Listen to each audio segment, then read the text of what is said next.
చేయటకు ఆత్మని మేము ప్రభా నన్ను ప్రోత్సహించి సరే ఆత్మ లేనివాడు నా వాడు కాదంటున్నావు కాబట్టి లేదు కాబట్టి ప్రభా శరీరేచ్ఛల్లో మేము ప్రభా బానిస కాకుండా ఆత్మను నమ్మాలి ఉండి బలపరిచి శరీరేచ్ఛలను తొలగించి ప్రభా ఆత్మ చేత మేము నింపబడి మీకు కృతజ్ఞతలు చెల్లించుకున్న భాగ్యం మాకు దైత్యమని యేసుక్రీస్తు నామములో ప్రార్థన చేసి వేడుకుంటున్నా ప్రభా. ఆమేన్ ఆమేన్ ఆమేన్. దేవుని నామానికి మహిమ కలుగును గాక. ఇప్పుడు ఇంతవరకు మనం ఒక హాఫ్ అన్ అవర్ చెప్పినాడు ఆ యొక్క మాటలు దేవుని మాట చెప్పినప్పుడు ఆ దేవుని మాటలో ముఖ్యమైనది ఏంటి? ఆత్మ శరీరం రెండు ఉంది. ఈ శరీరం అనేది ఏం చేస్తుంది?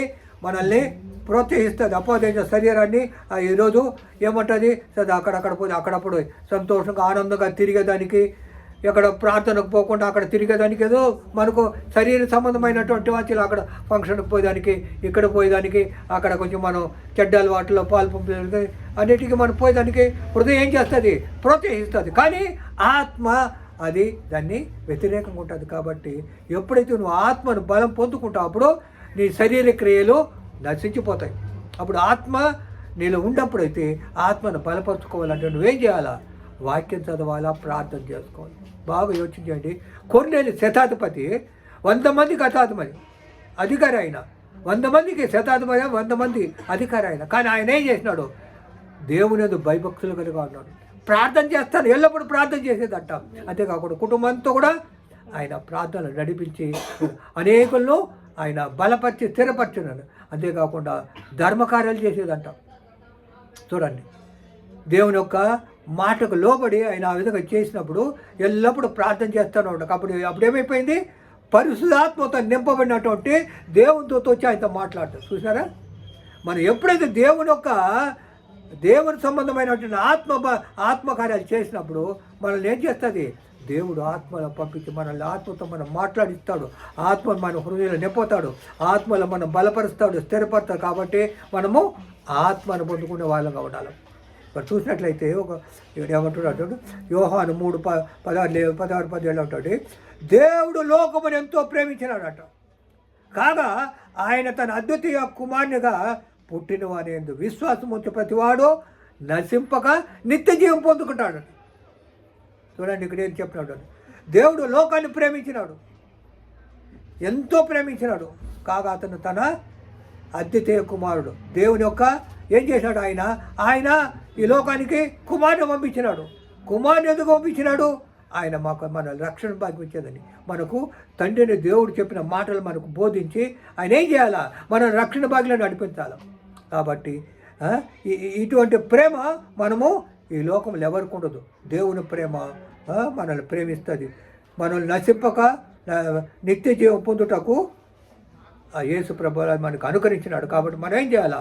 యేసు ప్రభు నామంలో తండ్రిని ప్రార్థన చేసుకోవాలి. ఏ ప్రార్థన చేసినా ప్రభు నజరేయుని యేసుక్రీస్తుపేట తండ్రికి సమర్పించుకుంటున్నాను, నజరేయుని యేసుక్రీస్తుపేట తండ్రికి స్తుతులు చెల్లించుకుంటున్నాను, నజరేయుని యేసుక్రీస్తుపేట తండ్రిని మహిమపడాలని మనం ఏం చేయాలా? యేసు ప్రభు మూలంగా తండ్రి దగ్గరకు పోవాలి. అదే అప్పుడు నీకు ఆత్మ బలపడి నువ్వు స్థిరపడతావు.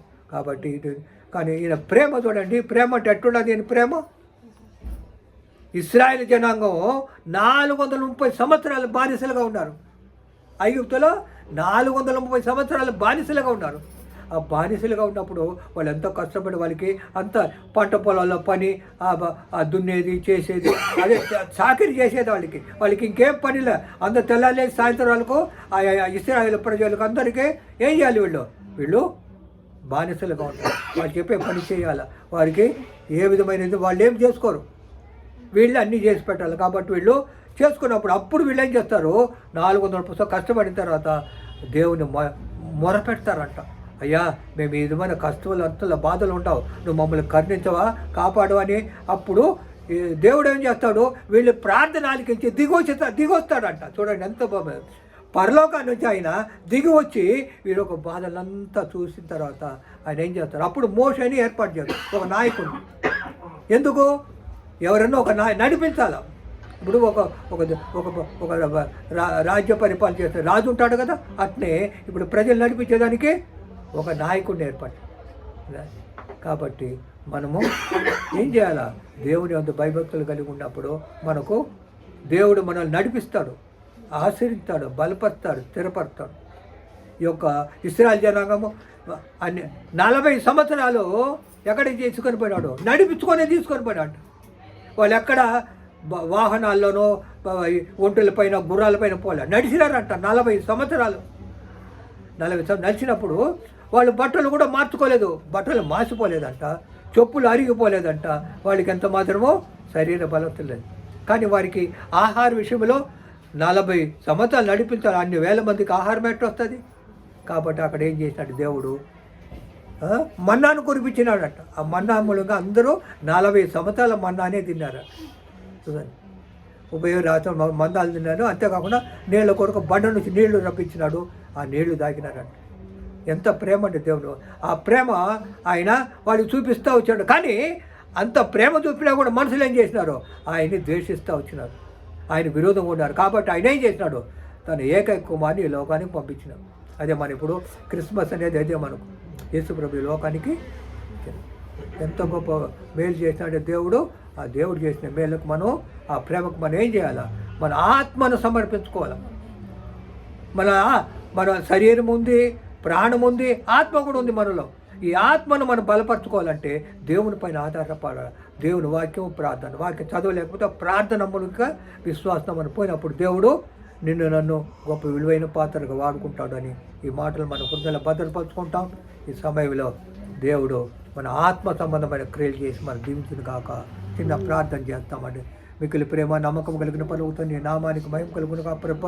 నీ చిత్తానుసారం మమ్మల్ని నడిపించమని నాన్న తండ్రి. యొక్క నూతన సంవత్సరం రాబోతుంది ప్రభా. నూతన సంవత్సరంలో ప్రభా మేము నూతనంగా మారి నూతన అనుభవం పొందుకొని మన ప్రభా మా యొక్క ఆత్మను బలపరుచుకుంటూ ఆత్మ మూలంగా మేము నడిచేదగిన ఆత్మల మాలో ఉంటే ప్రభు మన గణపతం అది నీకు చెల్లించే బాగా దయచేయమని అది యేసుక్రీస్తు బేట, అది యేసుక్రీస్తు బేట, యేసుక్రీస్తు ప్రార్థన చేసి వేడుకుంటాం తండ్రి.